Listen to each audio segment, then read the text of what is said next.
भैया जब भी प्रधानी आई जाते तो गांव के जितना ठेलुआ है इनके जान लो जवानी आई जाते इनके दिन लौटी आवत है। कहूँ ये दुकानी पर खात है नियतन के पीछे, कहूँ वही दुकानी पर खात है प्रत्याशी पीछे, और संझा का 100-200 पाई भी जात है। और कैसे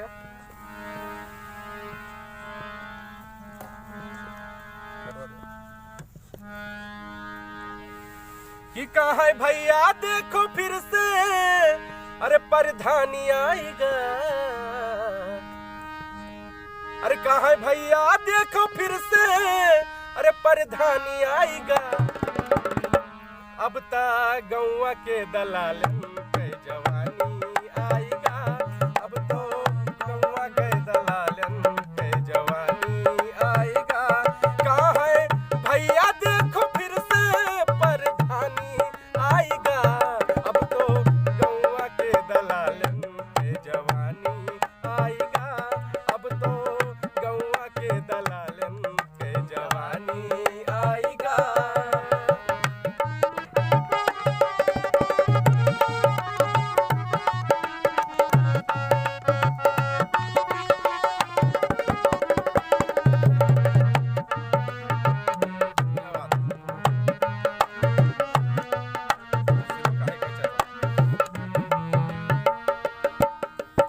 का करे भैया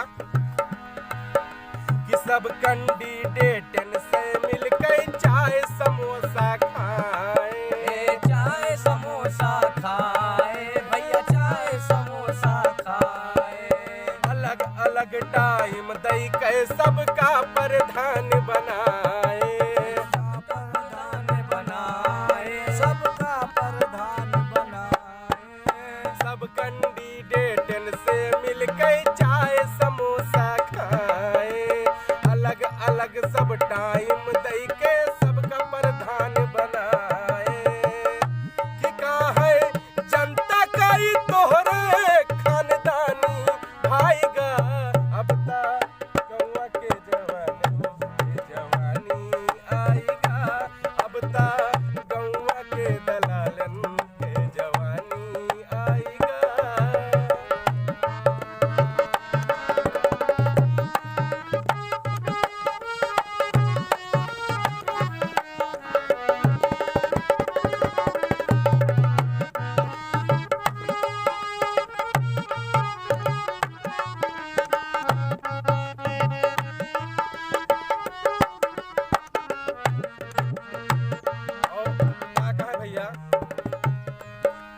कहा कि भैया तू ही इज्जत बहु तोहरे टेम्पू हाई, तोरे टेम्पो हाई, तोरे टेम्पो हाई। भैया हमरे बड़े लड़ैया कोई न जीत पाई, कोई न जीत पाई हो भैया, कोई न जीत पाई। कहा कि भैया तू ही जितबो तोहरे टेम्पू हाई, भैया हमरे बड़े लड़ैया कोई न इनसे पाई। मानव बन के प्रधान फिर से उनके भाईगा, अब तो गौवा के दलालन के जवानी आएगा, अब तो गौवा के दलालन के जवानी आएगा, अब तो गौवा के दलालन के जवानी आएगा।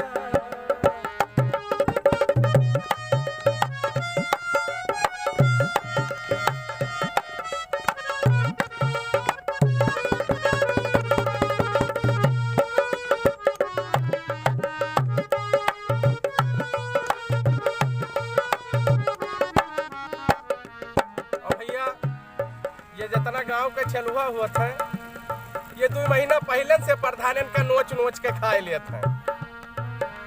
जब उनके लगे कुछ नहीं रह जाते तब का कहा था, आवत आवत प्रधानी सब लूट के लीहिन खाई, लूट के लीहिन खाई हो भैया, लूट के लीहिन खाई। कैंडिडेट मनमा सोचे बहुत गयन कचाई, बहुत गयन कचाई हो भैया, बहुत गयन कचाई। आवत प्रधानी सब देखो लौट कली